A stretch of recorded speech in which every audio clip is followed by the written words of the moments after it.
You don't need to be an entertainer on the level of Steve Martin to do a great podcast. You need to have a mixture of information and have a voice and a personality that is interesting to listen to.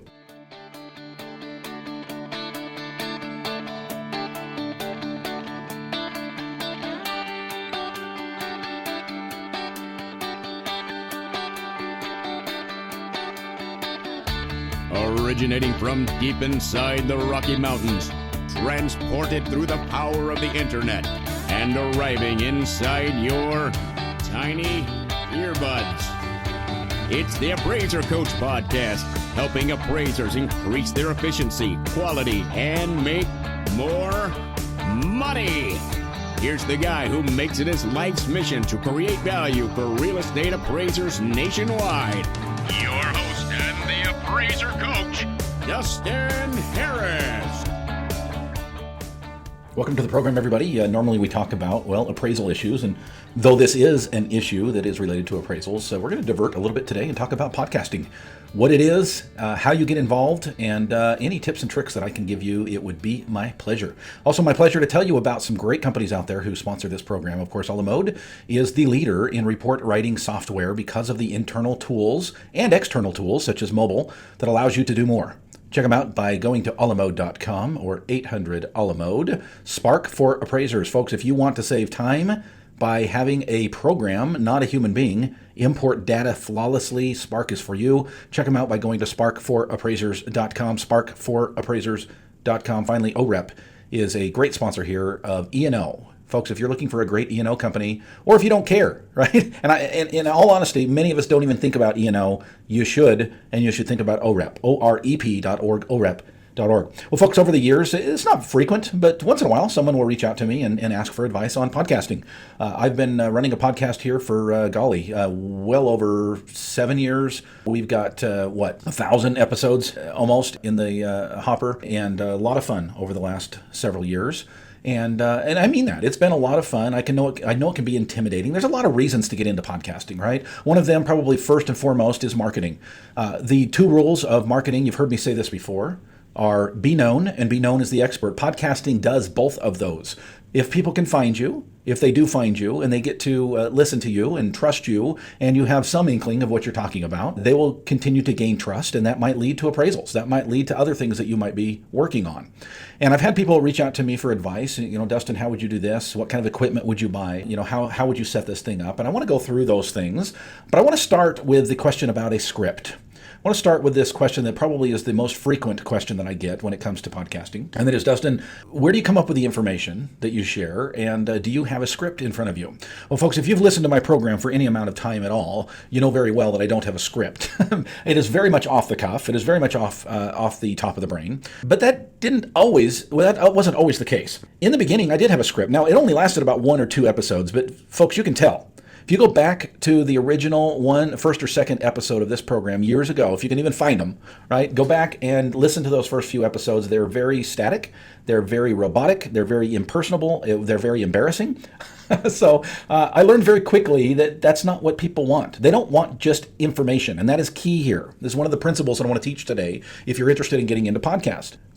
People who listen to podcasts want to be a fly on the wall in a conversation. Now, depending on the type of podcast that you set up, that conversation may be a conversation with yourself, which this episode is, and many of the episodes that I do are. I love having guests on. It's my privileged way and my favorite way of doing a podcast is to have a guest and to have a discussion. But that's a challenge. It's difficult to set up, scheduling, finding somebody who is interesting to listen to, that has something to say. Yeah, all of that plays into this, right? And it's often easier, simpler to turn on the microphone, start talking. But one of the things that I learned very quickly in this process of learning to podcast was that individuals are as interested in the entertainment value as they are the information value. Now, both of those are important. There are podcasts out there that are just about entertainment, and frankly, I have no desire to listen to that. I have very limited resources, very limited time. I like both podcasts and audiobooks and other things in my life, and the amount of information that I'm able to take in is limited, as it is for all of us. And personally, there are times to be entertained. I'm a fan of movies, as you know. I'm a fan of a great Netflix series. But there's also times to be informed. And podcasting for me is that, right? Very little time do I spend in audiobooks or podcasting that is not informational? Now, that doesn't mean that it should not be entertaining as well. It needs to be. Now, I know that will scare a lot of you off, but folks, listen to who's talking here, right? I am not Steve Martin, and yet you continue to listen. My point is this: you don't need to be an entertainer on the level of Steve Martin to do a great podcast. You need to have a mixture of information and have a voice and a personality that is interesting to listen to. Okay, not all people have that, and that's okay. If you wanted to get into podcasting and you feel like you don't have that, first of all, don't take your first notion to heart. Reach out to trusted friends who will be honest with you. Okay, maybe even trusted enemies, or at least an innocent bystander to get an advice, an honest opinion from. But just because you don't have both of those doesn't mean that you don't have the ability to either gain those or pivot, do something different, right? There's many people that are better writers than they are speakers. That's okay. Play to your strengths. If the idea is, hey, I want to be the local Cincinnati voice for the valuation system in this area so that people know me and trust me and they come to me when they need their appraisals done, right? That is a goal that can be met. And it can be met very many ways, and you need to find the shortest, easiest route for you. Right? Now, that doesn't mean it doesn't take hard work. It absolutely does. Again, I'm throwing myself on the altar here, first of all, saying I am nowhere near where I want to be when it comes to being a podcaster, but I am long ways from where I was in the beginning. I started out with a script. I moved to bullet points and probably stayed in the bullet point realm maybe 2 months. And then I had an awakening that helped me. First of all, it was my mentor that helped me with this. But my mentor said, Dustin, people don't want perfection. It's okay if you say every once in a while. Now, it shouldn't be constant. It's okay if you have bad grammar. It's okay if you flub up, right? I've done that several times already in this episode. I used to go back and edit out pauses, edit out edit out I edited it all out. It was a joke, folks, the amount of work that I went to. And finally I said, you know what? People just want to have information and they want it in a presentation that is at least somewhat entertaining to listen to. That's what they want. And that's what I've tried to give over the last several years. So my point in sharing all of that with you is, number one, don't script it out. It sounds too robotic. Number two, go with it. Go with the flow, have a conversation, share some information, try to do so in a somewhat entertaining way, right? But don't get held up by not being Steve Martin, all right? That's number one. Number two, let's talk about content a little bit. Where, Dustin, do you come up with the content? Honestly, folks, I cannot be any more honest than this. The content for this program comes up in my daily life.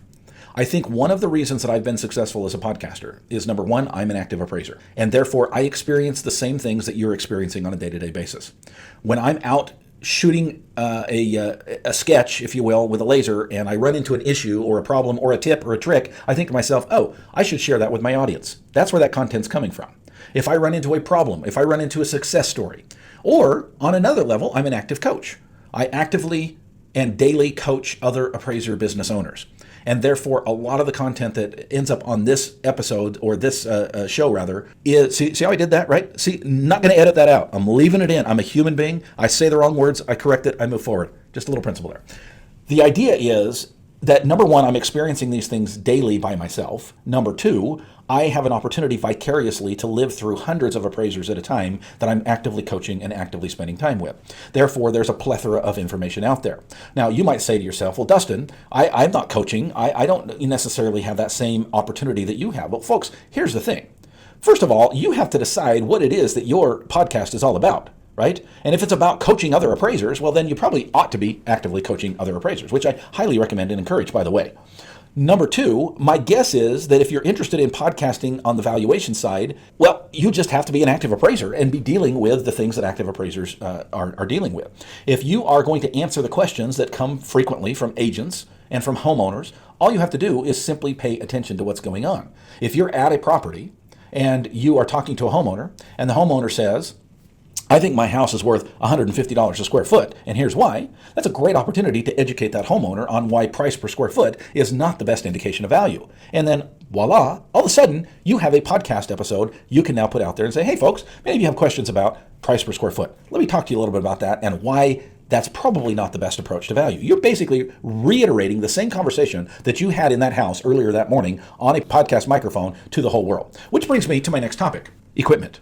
What kind of equipment do you need? Most people think that the equipment for a podcast needs to be elaborate. It does not. Okay, now let me pause and back up for just a second. Okay. There was a period of time that I was doing not just podcasting, but also video with the podcasting. You would actually see me recording. And if you go back on my YouTube channel, you can find those episodes. It was very short-lived. And the reason it was short-lived, it was number one, expensive, and number two, the ROI was low. Now, has that changed? I am absolutely in contact with marketing people who say, Dustin, I cannot believe you're not doing your podcast in a, first of all, live way, right? That you're turning it on, you're actually recording it live. That's important. Number two, that at the very least, you're recording the video and posting the video. Okay, that's important as well. And I may revisit that. In fact, I'm guessing I will in a very short period of time, right? That my focus will be again on video. But my point is this: if you're simply doing an audio podcast, there is not much equipment or software that you need. Are you ready? I've looked at them all, folks. And I'm not saying there's not a better microphone out there, but for value, the Yeti is the bomb diddly. You're listening to You're listening to a Yeti right now. Right? And I think the sound is fairly good. It's not perfect. You can absolutely have a better microphone, right? But I'm not Rush Limbaugh, nor do I want to be, okay? The microphone that I have is about a $300 microphone connected to about a $50 arm connected to my laptop, which is connected to software called Audacity, which is free. Folks, that's it. That really literally is all I do when it comes to equipment. It allows me to podcast from my car. I have two of these microphones, one in this office, which is in downtown Idaho Falls, and another one at my home that are virtually identical. And I can do a podcast from either one of those from those locations. And it is very easy. It is very simple to get into. There's not much out of pocket if, for whatever reason, it just doesn't work for you. Okay, that's it as far as equipment goes. All right, folks, when we get back from the sponsorship, I want to talk to you more about content. I want to talk to you more about why you may want to consider podcasting. And I want to end today by talking to you about why I have no problem sharing this information with you today. First, I want to pause here and remind you that we're sponsored by some great companies out there. By the way, speaking of sponsorships, I know many appraisers who I highly respect who do not take sponsorships. I know other appraisers that do take sponsorships when it comes to their blogs, their podcasts, or what have you. And I highly respect both decisions. I've decided to take sponsorships because it allows me to have the freedom to be able to take a break from the coaching and the appraisal side of things and feel compensated for the approach that I'm taking. And I can tell you with absolute 100% confidence that the things that I tell you here on the sponsorship side of my podcast are absolutely 100% true. You will never, ever hear me say something that is a lie. Nobody can pay me anything to hurt my integrity. Okay, so you can trust that everything I say on this microphone is absolutely true, including great software, A la Mode. CoreLogic, of course, makes A la Mode. A la Mode is the solution, if you will, to the best report writing software out there. I've been using it for over 20 years. They have been in business for over 3 decades. Folks, there is a reason that they lead the world. That is not an incorrect statement. They lead the world in report writing software. There's a reason. Check them out. Go to alamode.com or 800-ALAMODE. Of course, OREP is my of choice. Even after the acquisition, folks, for years before and after the acquisition, I was very happy that True Footage had gone with OREP as far as their E&O goes, because it's the best. It's absolutely the best. They give you all kinds of benefits in addition to great support. OREP.org, that's OREP.org. And finally, our new sponsor, speaking of True Footage acquired a great company, Spark and Synapse, recently. And I'll tell you, folks, if you've not used Spark, you are missing out. It is a very easy, simple process to import data that you choose. Okay, many people don't trust it and think, oh, is it going out and hand picking or computer picking my data? No, folks, you make all the decisions. Spark just makes it easy to get it into your report and analyze it. Check them out. Go to spark4appraisers.com. Again, it's spark4appraisers.com.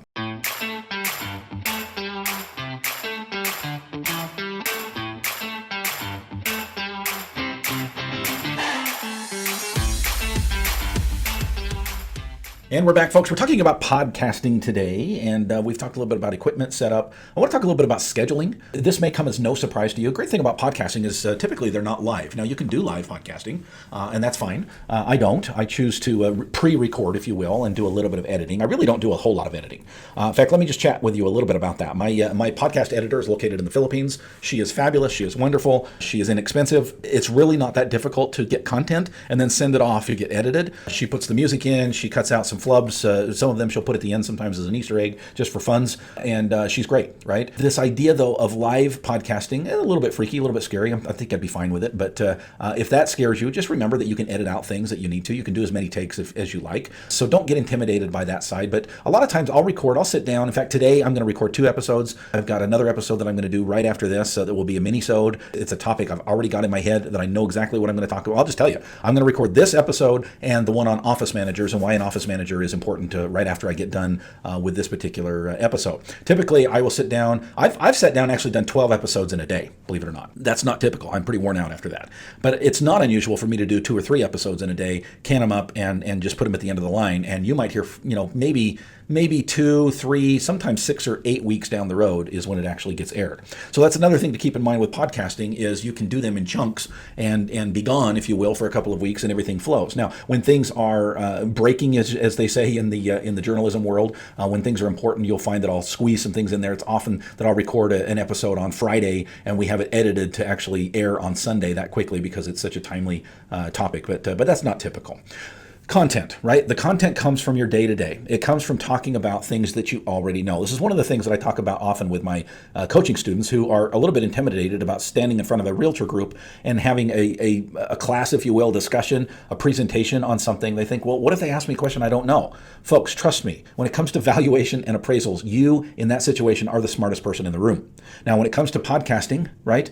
This is a nationwide sometimes audience, right? It can go out on many, many different formats and can be widespread. But my guess is your audience is going to be local. My guess is that 99% of those people that are going to be listening are, yes, they might know some of the information that you're talking about, but they're there to learn. And typically, again, you're the smartest person in the room because why? Not because you're the smartest person. It's because this is what you deal with and people don't know what they don't know. And if they don't deal with it on a regular basis, well, they don't deal with it on a regular basis. So don't let that intimidate you. I think it's important to remember that as a podcaster, as an expert, if you will, behind the microphone, you truly are the expert in the room. Share your information. And by the way, a lot of this is just opinion, right? And I try to make that very clear on my episodes as well. You've tuned in to a fat, bald guy that's about 48 years old and has had a little bit of life experience, and that's it, right? That's really all I have to give.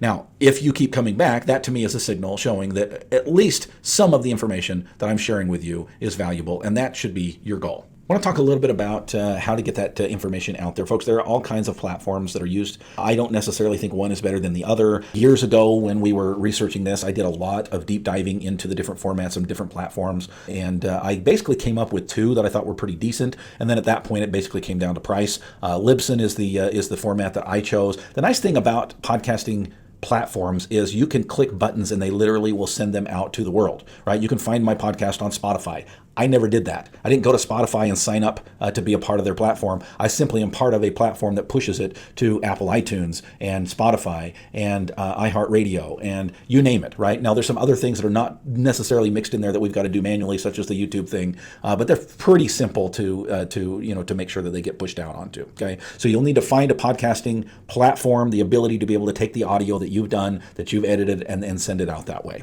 okay? Finally, I just want to talk a little bit about the big question that might be on your mind. Well, Dustin, why would you share all of this information? Aren't you basically giving information to the competition? Well, I think I've made this clear before, and I'll just reiterate it here as well. Okay, I don't consider anyone out there doing a podcast, quote unquote, competition. The one man that I would say does something similar to what I do, is probably the closest to what I do, is Blaine Feyen. Blaine, I love you, buddy. You know that, and I absolutely don't consider Blaine a competitor, if you will. There's a lot of other appraisers out there doing podcasts, most of them local, some of them national. Again, I don't consider them to be in any way a competition. We all have our niche. We all have our way of doing things. I welcome as much information out there as possible. Folks, we can only get better.